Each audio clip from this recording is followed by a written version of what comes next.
Yes, we are back with another video, and today we're going to be looking ahead to Game Week 8 wildcards. Let me tell you why I'm doing Game Week 8, not Game Week 7. As I mentioned in my how to wildcard video, which link will be in the description, you need to be pulling your Game Week wildcard as soon as you've made that decision. And in my opinion, Game Week 8 is probably the best time to do it with the international break coming up. So my recommendation for you as fantasy Premier League managers who have your wildcard and are looking to Game Week 8 to wildcard is to pull that trigger as soon as the first kickoff happens and make those early transfers to get those price rises as soon as possible. Please refer to my wildcard video if you guys have any questions as to how to do that. And as always, if you like this content, please give this video a like and subscribe to the channel for more FPL tips coming in future.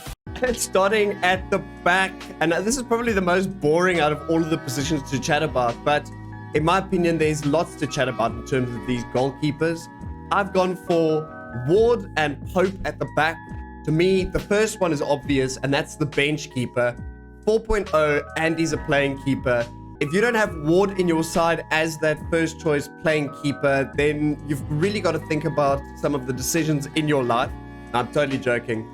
Iverson is obviously a fantastic option at 3.9. There's obviously a couple of other keepers that we could be looking at. But in my opinion, the best option on that bench is Ward at 4.0, and he should be in all of your teams. The other one that I've gone for, and it's against my own side, is Nick Pope at Newcastle. Now, Newcastle seem to be lining up a move for another goalkeeper, but I think that's as backup to Nick Pope. He has looked back to his best. And if you remember a couple of seasons ago, he was the top performing keeper in a Newcastle side that is completely revived. And I think, spoiler alert, a double up of a Pope in goal with one of the premium defenders from Newcastle at the back is definitely the way to go.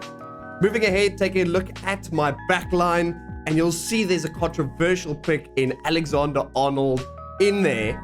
Let's start with Alexander-Arnold.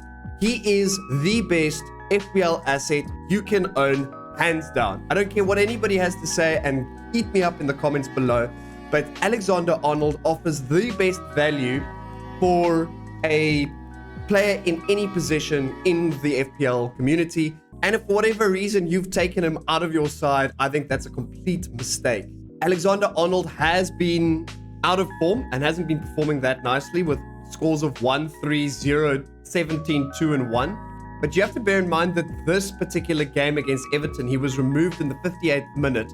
2 more minutes and he would have had 6 points, which would have propelled him up the defender rankings, and he would have been the top performing defender in our teams. Then the conversation, in my opinion, would be completely different, and we would be thinking otherwise. Liverpool haven't looked great, but to me, Alexander-Arnold is a must-have in your team. The other one, we just mentioned it with Nicholas Pope, is Trippier. He is in my main side, and also the other thing to bear in mind, guys, is the team that I put forward here, while I was able to get it under 100, it's not attached to my main side, and it's not got the price rises and price falls that I've been able to accumulate over the season. So just keep that in mind if you do see some funny things in this particular video. You guys could potentially eke out quite a bit more value than me. This is a brand new side, so just keep that in mind. He is looking like one of the best assets to own, a lot like Alexander-Arnold. He's on every single set piece. He offers a goal threat from outside the box, and he's bombing forward in all occasions.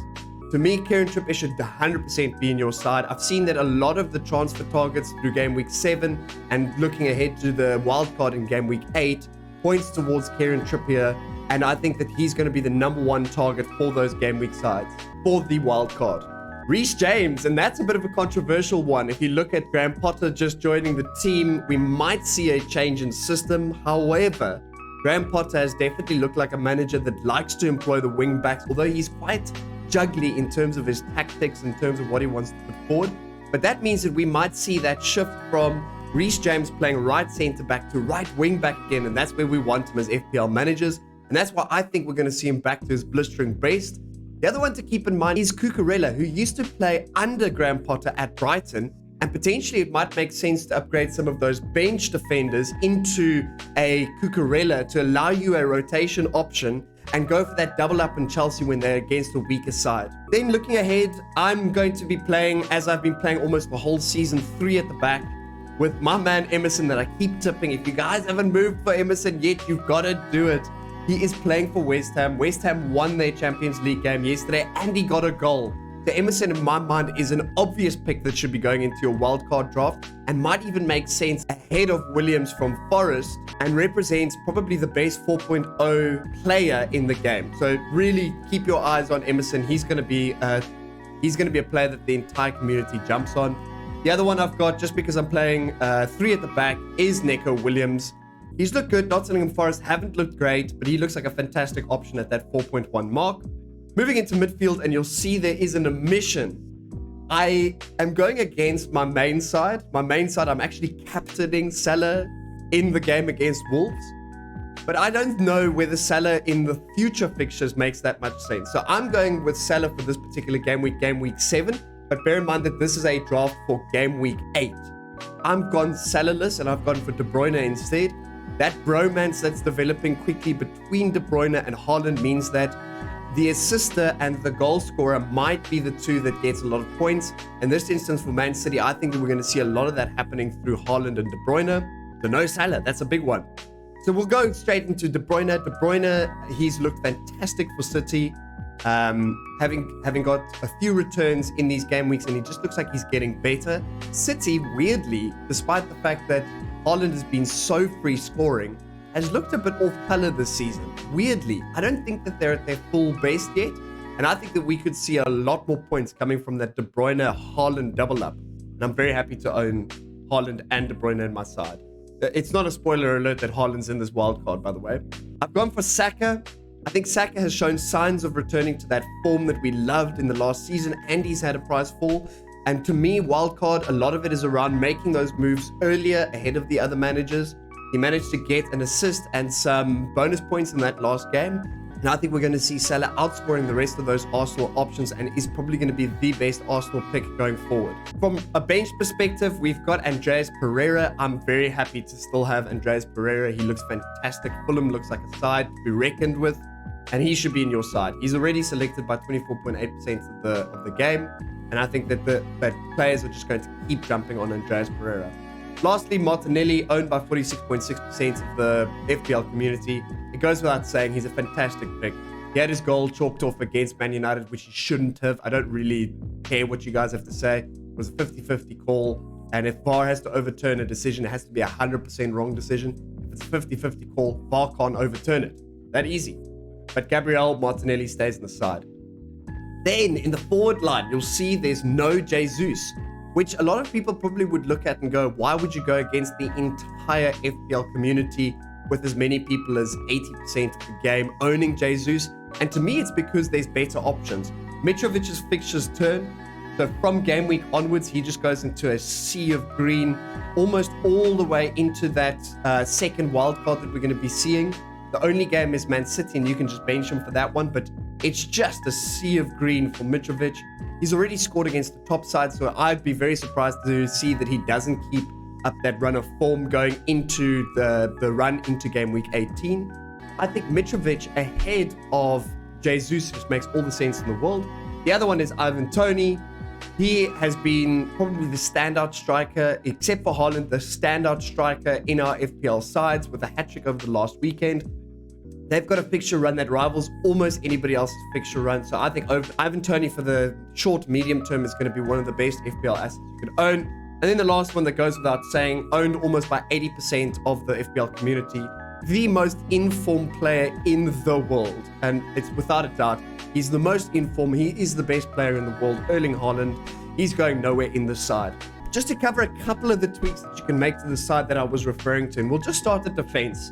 What I would potentially take a look at is moving one of the 4.0 defenders and moving him into Cucurella. A lot of you will have a lot more value in your sides than I do. This is a team value of 100. My main team is a team value of 101.6. So I think it's easy for me to be able to do this draft with my team that we've got. And I think a lot of our managers have got a team value hovering around there. So I don't think it's without reason to think that you could do that. The other one that you could take a look at is, instead of going for Mitrovic or Toney, is to go for Isak at Newcastle. Newcastle, fantastic run of fixtures as well, and is looking like a top 6 side. And he is looking like one of the best FPL assets. So that's potentially something that you guys could take a look at. And then the last one is in midfield, is to somehow squeeze Salah into there. If you take a look at Liverpool's fixtures, it is a horrific run over the next couple of fixtures. And we should potentially be looking to transfer Salah back in for that West Ham fixture in game week 12. Having said that, Salah could run into a astounding run of form, and then we will eat our words, FPL managers.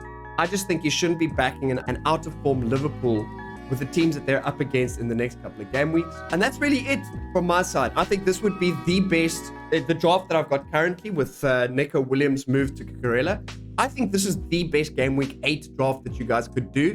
If you guys are thinking of playing your wild card in game week 8, what I would strongly recommend is to do it after the very first whistle has taken place in the very first game. So what would that be? Fulham against Chelsea.